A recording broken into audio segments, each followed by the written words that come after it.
Hey everyone, Leo with the Dreaming Tree. Today we're putting together the second floral occasions card from our new bundle. So let's take a look at what I have here in front of me. Just like the previous 5 cards, we have a card base, which I've already folded in half.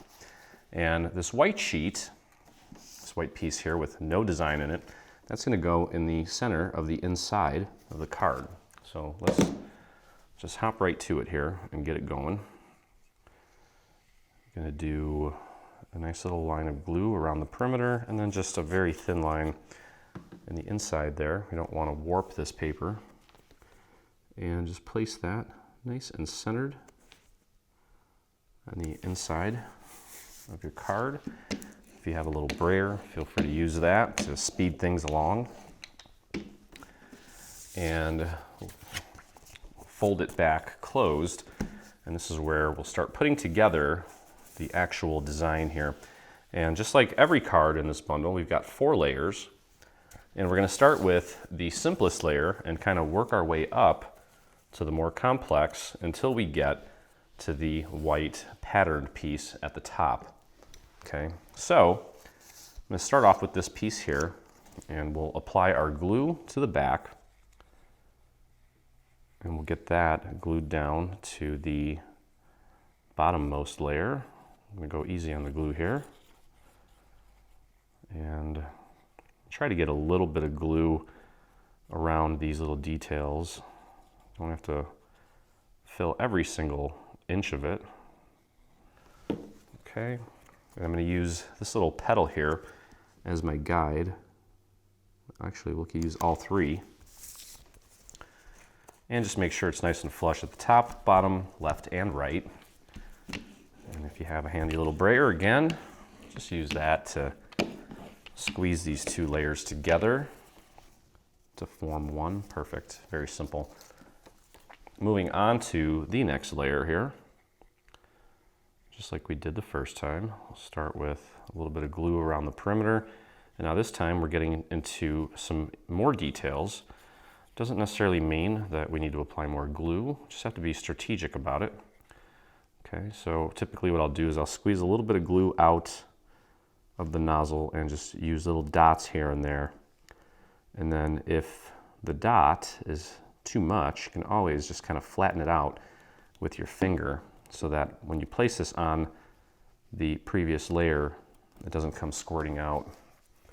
Just keeps things nice and tidy, okay? I'm gonna do the same thing here. I'm gonna use the little petals as my guide for placement. There we go, perfect. And get that brayer out. Press everything down nicely. And that just leaves our white layer. And this is the only card that has this additional element. And we'll add that here in just a second. So with this one here, we've got, like I said, we've got a lot more detail here, and that's okay.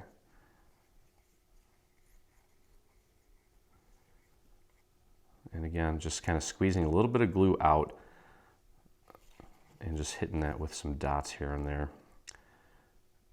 And if you squirt out too much, just flatten it out and dab it a bit with your finger so that when we put this down, it doesn't leave an unsightly glue mark on an area that isn't supposed to have glue. So very simple. Okay, do your best to get that as accurately aligned as you can. Grab that brayer, press that down. Now with this one we have a additional little, what color is this? This is AC butter. A little butter colored element that goes in the center of the flower.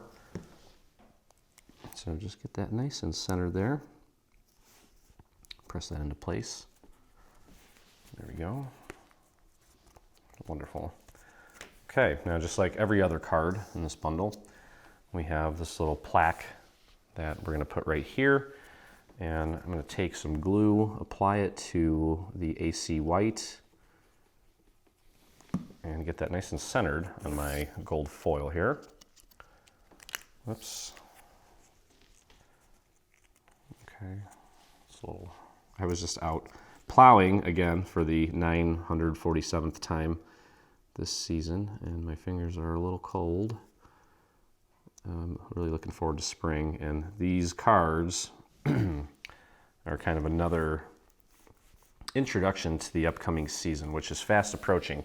Hard to believe, especially with the 18 feet of snow we have outside, that there are other seasons. But yeah, we're gonna let that set for a second since I'm gluing cardstock to foil while we get this in place. And we're just gonna take some foam squares, apply them to the back of this piece, and give that a little bit of dimension. Now, I was using foam circles on the previous ones, and I ran out of those. And I didn't have to use as many because they have a little more surface area. So we'll see how it goes with these foam squares here and see if I get more give in some areas, and I am. So I'm gonna add a few extras here and there, and that should do it. That's nice and sturdy.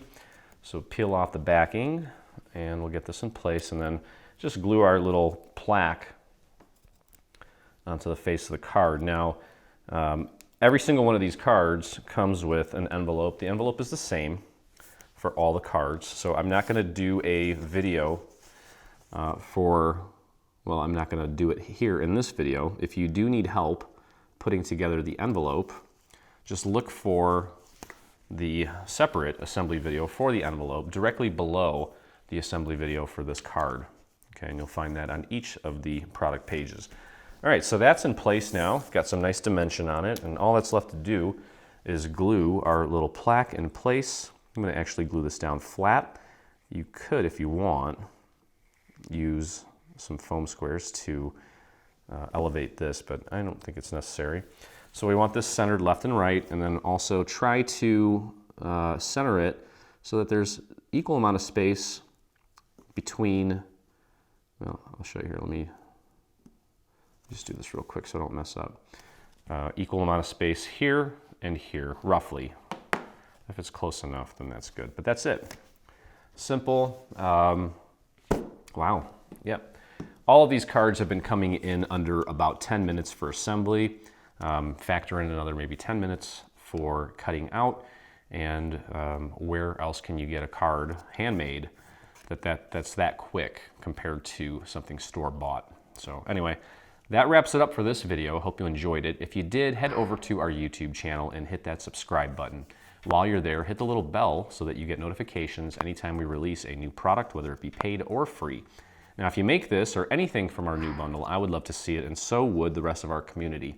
So head over to your Facebook and do a search for Dreaming Tree Group, or you can type in this little URL that you see at the bottom of your screen. Anyway, I had a good time. I hope you did as well, and I look forward to crafting with you again.